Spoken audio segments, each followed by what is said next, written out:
اعوذ باللہ من الشیطان الرجیم بسم اللہ الرحمن الرحیم واتل علیہم نبأ ابراہیم اذ قال لأبیہ وقومہ ما تعبدون قالوا نعبد اصناما فنظل لها عاکفین قال هل يسمعونكم اذ تدعون او ينفعونكم او يضرون قالوا بل وجدنا آباءنا كذلك يفعلون قال أفرأيتم ما كنتم تعبدون أنتم وآباؤكم الأقدمون فإنهم عدو لي إلا رب العالمين۔ اور پڑھ کر سنائیے ان کو ابراہیم علیہ السلام کی خبر، جب کہا ابراہیم علیہ السلام نے اپنے باپ اور اپنی قوم کو، ما تعبدون، تم کس کی عبادت کرتے ہو؟ قالوا، تو کہنے لگے، نعبد اصناما، ہم عبادت کرتے ہیں بتوں کی، فنظل لها عاکفین، بس ہم ان کے سامنے سارا دن جھکے رہتے ہیں۔ قال، کہا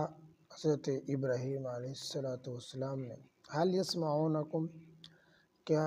وہ تمہاری سنتے ہیں، اذ تدعون، جب تم پکارتے ہو، او ینفعونکم او یضرون، یا تمہیں وہ نفع دیتے ہیں یا نقصان پہنچاتے ہیں؟ قالوا، تو کہنے لگے، بل وجدنا آباءنا، بلکہ ہم نے پایا اپنے باپ دادا کو، کذالک یفعلون، اسی طرح کرتے تھے۔ قال افرأیتم ما کنتم تعبدون، کہا ابراہیم علیہ السلام نے، کیا تم دیکھتے ہو کہ جس کی تم عبادت کرتے ہو، انتم و آباؤکم الاقدمون، کہ تم اور تمہارے آباء و اجداد جو پہلے گزر چکے، فإنہم عدو لی، بس بے شک وہ میرے دشمن ہیں، الا رب العالمین، سوائے رب العالمین کے۔ آپ کے سامنے پہلے حضرت موسیٰ علیہ السلام اور ان کا جو حضرت ابراہیم، حضرت ہارون علیہ السلام کے ساتھ مل کر فرعون کے ساتھ مقابلہ ہوا، اس کا ذکر تھا پچھلے 3 رکوع کے اندر۔ آج اس رکوع کے اندر حضرت ابراہیم علیہ السلام کا ذکر ہے۔ عرب عموماً اور مکہ والے جو خصوصاً، ان کا یہ دعویٰ تھا کہ ہم ابراہیم علیہ السلام کے ماننے والے ہیں، ہم ابراہیمی ہیں، ہم ملت ابراہیمی پر ہیں، اور ان کی جو بھی خرافات تھی، جو بھی وہ گناہ تھے، رسم و رواج تھی، ان کی وہ نسبت کرتے حضرت ابراہیم علیہ السلام کی طرف۔ تو اللہ رب العزت نے رسول اللہ صلی اللہ علیہ وسلم کو فرمایا کہ وَاتْلُ عَلَيْهِمْ، آپ پڑھ کر سنائیں ان کو، نبأ ابراہیم، ابراہیم علیہ السلام کی خبر، جن کا یہ دعویٰ کرتے ہیں، جن کے متعلق ان کا یہ دعویٰ ہے کہ ہم ان کی ملت پر چلنے والے ہیں، تو آپ ان کی زندگی اور ان کے حالات اور ان کے اعمال پڑھ کر ان کو سنائیں کہ حضرت ابراہیم علیہ السلام تو اللہ رب العزت کے پیغمبر نبی تھے۔ جب حضرت ابراہیم علیہ السلام نے اپنے باپ آزر اور اپنی قوم کو یہ کہا کہ ما تعبدون، کہ تم کس کی عبادت کرتے ہو؟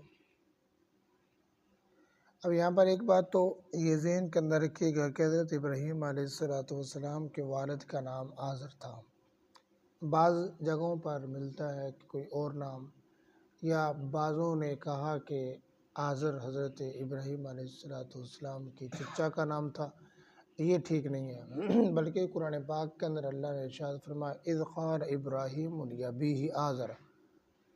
تو جب قطعی ایک بات آ گئی کہ حضرت ابراہیم علیہ السلام کے والد آزر تھے، تو پھر کیل و کال اور بحث و مباحثہ میں پھر نہیں جانا چاہیے۔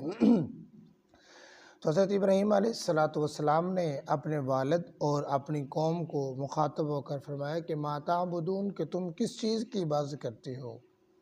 تو انہوں نے ابتداءً یہ جواب دیا کہ قالوا نعبد اصناما، ہم بتوں کی عبادت کرتے ہیں، اور سارا کا سارا دن ہم ان کے سامنے جھکے رہتے ہیں، چونکہ وہی ان کے لیے سب کچھ تھے، خدا تھے، سب کچھ تھا۔ تو کوئی سجدے میں اس کے سامنے، کوئی رکوع میں اس کے سامنے، کوئی قیام میں اس کے سامنے، کوئی خوشبو لگا رہا ہے، تو کوئی اس کی صفائی کر رہا ہے، تو پتہ نہیں کوئی کیا کر رہا ہے۔ تو اس طرح کی ان کی وہ صورتحال تھی۔ تو حضرت ابراہیم علیہ السلام نے ایک سوالیہ انداز کے اندر پوچھا کہ حل یسمعونکم، کیا وہ تمہیں سنتے بھی ہیں؟ جو تم سارا کا سارا دن اس کے سامنے جھکے رہتے ہو، یہ بت تمہیں سنتے ہیں جب تم انہیں پکارتے ہو؟ یا تمہیں نفع دیتی ہیں یا تمہیں نقصان پہنچاتی ہیں؟ کیا تمہیں یقین ہے کہ یہ کچھ نفع نقصان کے مالک ہیں، کچھ کر سکتے ہیں یہ؟ تو انہوں نے کہنا تو یہ تھا کہ یہ نفع یا نقصان دیتے ہیں یا نہیں دیتے، ہاں یا نہ کے اندر جواب دینا تھا، لیکن اب چونکہ جواب نہ کے اندر ہی آنا تھا تو پھر انہوں نے جواباً ایک اور انداز اختیار کیا کہ قالوا بل وجدنا آباءنا کذلک یفعلون، ہمیں تو نہیں پتہ نفع یا نقصان دیتے ہیں یا نہیں دیتے، کیا بھی ہے، بس ہم نے تو اپنے آباء و اجداد کو اس طریقے پر پایا، وہ اسی طرح کرتے تھے تو ہم نے بھی اسی طرح شروع کر دیا۔ وہی لکیر کے فقیر، جس طرح ہمارا کچھ جاہل معاشرہ اس طرح کا ہے کہ وہی جو ہندوستان سے رسم و رواج ہم تک بڑوں کے ذریعے پہنچی، وہی رسم و رواج آج چل رہی ہیں، اور کئیوں نے اسے دین سمجھ لیا اور کئی اپنے رسم و رواج سمجھ کر ہی وہ کر رہے ہیں۔ اب کتنی افسوس کی بات ہے کہ بہت سارے کام ایسے ہوتے ہیں کہ کہنے والا خود کہہ رہا ہوتا ہے کہ یہ رسم ہے، تو اس کے باوجود اسے کیا جاتا ہے۔ اعلان کے اندر بھی کہا جاتا ہے کہ رسم کل خوانی، یا رسمیں، وہ جو شادی کے اوپر کئی رسمیں ہوتی ہیں تو وہ رسم، وہ پیغام دینے والا بھی، قاصد بھی کہتا ہے کہ فلاں کی یہ رسم ہے تو ان کی طرف سے آپ کو دعوت ہے، لیکن اس کے باوجود کبھی ہم نے سوچا ہی نہیں کہ ہم کس طرف اور کدھر جا رہے ہیں۔ تو ان کا بھی یہی کہنا تھا، جس طرح ہمارے پاس دیکھو، ہم مسلمان ہو کر ہم اتنے وہ کمزور اور اتنے ڈھیلے ہیں کہ ہم سب کچھ کر رہے ہیں،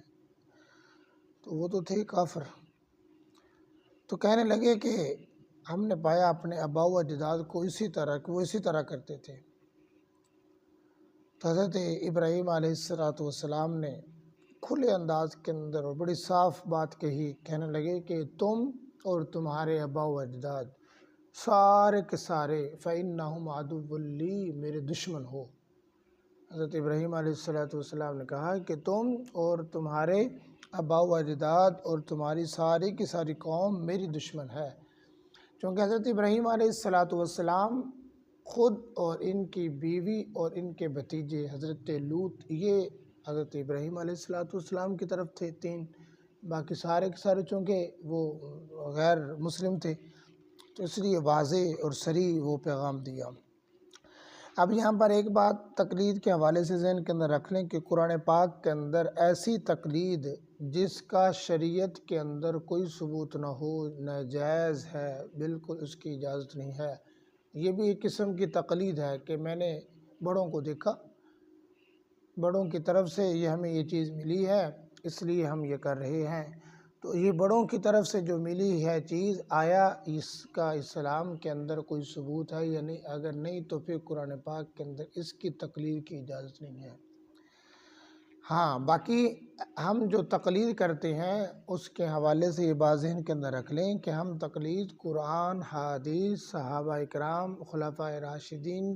سے کوئی بھی چیز صراحتاً مل جائے، ہم اس کے اندر کسی امام کی تقلید نہیں کرتے۔ ہم امام کی تقلید تب کرتے ہیں جب کسی مسئلے کے اندر کوئی صراحت قرآن سے نہ مل رہی ہو، حدیث سے نہ مل رہی ہو، خلفائے راشدین کے کسی عمل سے نہ مل رہی ہو، صحابہ اکرام کے کسی عمل سے نہ مل رہی ہو۔ اس صورت کے اندر جب ہم کسی امام، مثال کے طور پر امام اعظم ابو حنیفہ رحمۃ اللہ علیہ حنفی مسلک، یا شافعی امام شافعی رحمۃ اللہ علیہ، یا حنبلی امام احمد بن حنبل رحمۃ اللہ علیہ، یا مالکی امام مالک رحمۃ اللہ علیہ کی کسی بھی مسئلے کے اندر ہم جو تقلید کرتے ہیں وہ ہم انہیں معصوم سمجھ کر نہیں کرتے، بلکہ معصوم صرف انبیاء علیہ السلام کی ذات ہے، اس کے علاوہ کوئی امام معصوم نہیں ہے۔ ہم انہیں مجتہد سمجھ کر ان کی تقلید کرتے ہیں کہ انہوں نے اجتہاد کیا، انہوں نے محنت کی،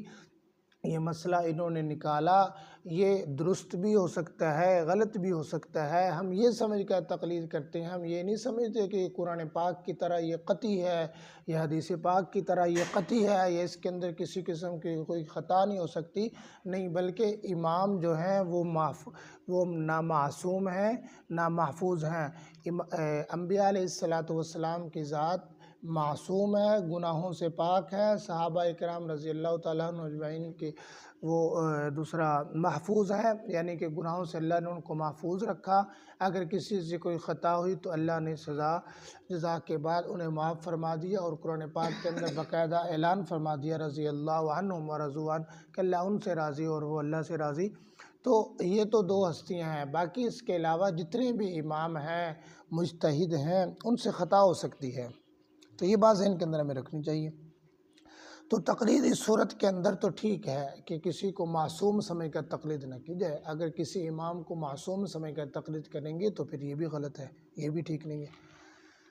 تو ان کی یہ تقریر کے رسومات کے اندر کسی کی تقریر جس طرح کہ حضرت ابراہیم علیہ السلام کی قوم نے کی، یا بت پرستی کے اندر کسی کی تقلید، اس کی قطعاً اجازت نہیں ہے۔ تو حضرت ابراہیم علیہ السلام نے بڑے پیار کے انداز کے اندر فرمایا کہ قال یا ابت لا تعبد الشیطان، اے بجان آپ شیطان کی عبادت نہ کیجیے گا، شیطان کی عبادت یعنی کہ بتوں کو شیطان کہا۔ تو ابراہیم علیہ السلام کے والد نے کہا قال اراغب انت عن آلہتی یا ابراہیم، کیا تو اعراض کرتا ہے ہمارے الہوں سے، ہمارے معبودوں سے؟ اب دیکھو ابراہیم علیہ السلام کا مقابلہ کس قدر سخت تھا، قوم کے اندر جاتے تو قوم سے ٹکر، گھر کے اندر آتے تو والد سے ٹکر، تو ہر طرف ہر جگہ اتنا کھلا وہ دشمنی اور عداوت، لیکن اس کے باوجود حضرت ابراہیم علیہ السلام کہہ رہے ہیں فَإِنَّهُمْ عَدُوٌّ لِّي، پس بے شک وہ میرے دشمن ہیں، یعنی کہ تم اور تمہارے آباء و اجداد جو گزر چکے اور سارے کے سارے تم جو اللہ کے وحدانیت کے خلاف ہو، تم سارے کے سارے میرے دشمن ہو، الا رب العالمین، سوائے رب العالمین کے، اللہ رب العزت کی ذات جو میری دوست ہے، اس کے علاوہ باقی سارے کے سارے تم دشمن ہو۔ اب کل کی آیات کے اندر حضرت ابراہیم علیہ السلام کا اللہ رب العزت کی صفات کا بیان کرنا کہ اللہ رب العزت کی ذات میری دوست ہے، وہ کہ جس نے مجھے پیدا کیا اور میری رہنمائی فرمائی۔